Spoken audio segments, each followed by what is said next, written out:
लाडगंज थाना क्षेत्र में रहने वाली एक महिला ने पुलिस में शिकायत दर्ज कराई थी कि उसके बैंक अकाउंट से 3 बार में 1 लाख रुपए निकाल लिए गए। इस शिकायत के बाद पुलिस तुरंत हरकत में आई और साइबर सेल को इसकी खबर दी गई। साइबर सेल की टीम ने तत्काल कार्रवाई करते हुए महिला के अकाउंट से जिस बैंक अकाउंट में पैसे ट्रांसफर किए गए थे उस बैंक अकाउंट को होल्ड करा दिया और खाता होल्ड कराए जाने के बाद आज महिला के बैंक अकाउंट से कटी राशि उसके खाते में वापस आ गई। पुलिस का कहना है कि साइबर फ्रॉड की घटना में तत्काल कार्यवाही की वजह से महिला की रकम वापस दिलाई जा सकी है।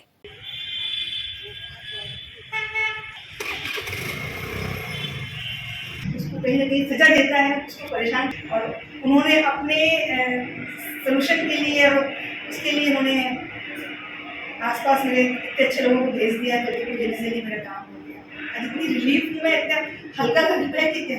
दिनांक 12/2/2024 को लता गुप्ता निवासी गड़ा फाटक थाना उपस्थित आकर एक लिखित आवेदन पेश किया। उसने बताया कि दिनांक 11/2/2024 की रात्रि में 2 से 3 बजे के बीच मेरे पास एक मैसेज आया। मैसेज में पहले ट्रांजेक्शन में 80,000 रुपये, दूसरे में 19,000 रुपये, तीसरे में 40,000 रुपये, ऐसे कुल मेरे खाते से 1,40,000 रुपये ट्रांजेक्शन हो गया था, जिसकी उसने लिखित आवेदन पेश किया था। उसको लेकर हमने उसकी जांच किया। जांच के दौरान उसको साइबर सेल पहुंचाया और उसी में तत्काल उस पर कार्रवाई की गई। साइबर सेल को भी मैं अपना अमित पटेल को फ़ोन किया इस संबंध में और उसने तत्काल उस पर कार्रवाई करके उनके आज दिनांक को पैसे पूरे वापस 1,40,000 उनके खाते में आ गए।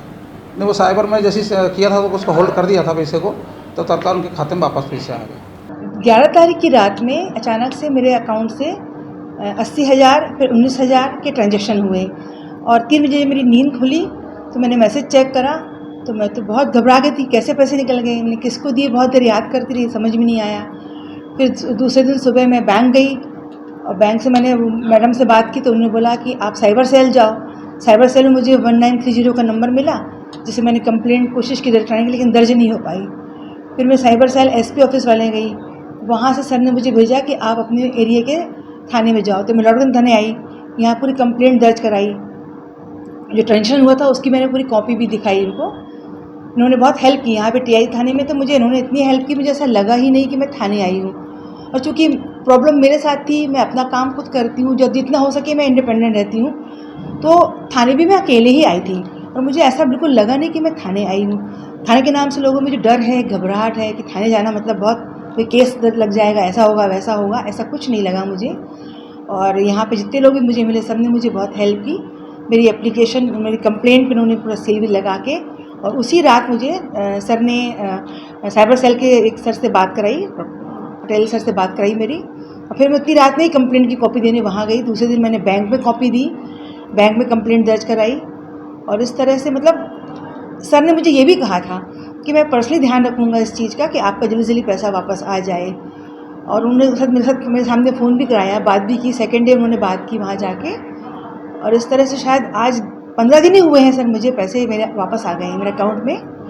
1.5 लाख 1,40,000 समथिंग गए थे मेरे, पूरे पैसे वापस आ गए हैं। कल शाम को मेरे पास मैसेज आया था तो मैं तो बिल्कुल मतलब भौचक हो गई थी कि ये कैसे एकदम से मैसेज आ गया, ये अचानक पैसे इतने आ गए। जबकि सब ने मुझे कहा था मेरा लग जाएगा पैसा आने में, अभी सब प्रोसेस होएगा, आरबीआई के थ्रू जांच होएगी, इंक्वायरी होएगी, फिर जाके पैसा आपका मिल पाएगा। अभी और किसी का मिलता भी नहीं है पैसा बोले। लेकिन मुझे पूरी उम्मीद थी और ऊपर वाले की हनुमान जी की कृपा थी, जिसके कारण से मुझे पैसे मिल गए। लेकिन हनुमान जी ने अपने भक्तों को और अपने भक्तों को भेज दिया था, उन्होंने मेरी मदद की और मुझे बहुत खुशी है कि मेरी मेहनत का पैसा मुझे वापस मिल गया है।